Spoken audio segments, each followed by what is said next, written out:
Hello दोस्तों, स्वागत है आप सभी का इस यूट्यूब चैनल पर। आज का टॉपिक वन लाइनर प्रश्नोत्तरी है जो सबके लिए बहुत ज़्यादा इम्पॉर्टेंट है। तो चलिए स्टार्ट करते हैं।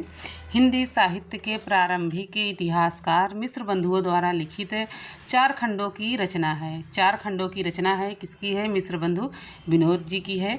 मिश्र बंधु विनोद का प्रकाशन हुआ है प्रथम 3 भागों का 1913 ईस्वी में और चतुर्थ भाग का प्रकाशन 1934 ईस्वी में हुआ है। आगे चलते हैं। अगला है हिंदी साहित्य की भूमिका के लेखक हैं। हिंदी साहित्य के भूमिका के लेखक हैं, कौन है? हजारी प्रसाद द्विवेदी जी हैं। हिंदी शब्द सागर का प्रकाशन हुआ, कब हुआ? प्रकाशन हुआ काशी नागरिक प्रचारणी सभा द्वारा। हिंदी नागरिक प्रचारणी सभा की स्थापना कब हुई थी? 1993 में हुई थी। 1993 में हुई थी। हिंदी साहित्य के प्रारंभिक काल को वीर गाथा काल नाम दिया, किसने दिया है? आचार्य रामचंद्र शुक्ल ने दिया है। सिद्धों की संख्या मानी जाती है, सिद्धों की संख्या मानी जाती है कितनी? 84 मानी जाती है। पृथ्वीराज रासो के रचनाकार हैं, कौन है? चंद्रवरदाई जी हैं। पृथ्वीराज रासो के रचनाकार चंद्रवरदाई जी हैं। नाथों की संख्या मानी जाती है, नाथों की संख्या मानी जाती है, कितनी मानी जाती है? 9 मानी जाती है। हिंदी साहित्य के आदिकाल को चारण काल सबसे पहले कहा था, किसने कहा था? तो जॉर्ज ग्रियर्सन ने कहा था। हिंदी साहित्य के प्रारंभिक काल का आदि काल नामकरण किया, किसने किया? तो आचार्य हजारी प्रसाद द्विवेदी जी ने किया है। आचार्य हजारी प्रसाद द्विवेदी ने किया है। भुइया, कढ़पा तथा सरहपा में प्रथम सिद्ध कवि माने जाते हैं, कौन माने जाते हैं? सरहपा माने जाते हैं। अपभ्रंश का वाल्मीकि कहा जाता है, अपभ्रंश का वाल्मीकि कहा जाता है, किसे कहा जाता है? तो स्वयंभू को कहा जाता है, स्वयंभू को कहा जाता है अपभ्रंश का वाल्मीकि।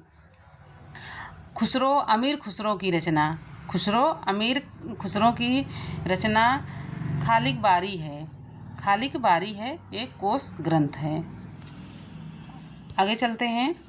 सिद्धों की बानियों की भाषा है, सिद्धों की बानियों की भाषा है संध्या भाषा है। जगनिक हैं आदिकाल के कवि, जगनिक हैं आदिकाल के कवि। रासो काव्य का प्रधान रस वीर है। इसके अलावा दूसरा रस है, दूसरा रस कौन सा है? श्रृंगार है। दूसरा कौन सा है? श्रृंगार है। वह रासो ग्रंथ जिसे छंदों का अजायब घर कहते हैं, वह रासो ग्रंथ जिसे छंदों का अजायब घर कहते हैं, ये पृथ्वीराज रासो। विद्यापति के पिता का नाम, किसके? विद्यापति के पिता का नाम क्या था? गणपति ठाकुर। नाथ पंथ से संबंधित है, नाथ पंथ से संबंधित है नागार्जुन तथा जड़ भरत। आगे चलते हैं।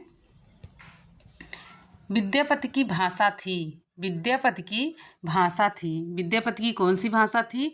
तो विद्यापति की मैथिली भाषा थी, अवहट्ठ तथा संस्कृत, अवहट्ठ तथा संस्कृत। एक इसका अवहट्ठ और संस्कृत थी। ठीक, विद्यापति की भाषा थी, इसमें एक ही लिखे थे। गोरखनाथ का समय 11वीं शताब्दी है, यह मान्यता है, किसकी है? तो डॉक्टर पीताम्बर दत्त भरद्वाज की है,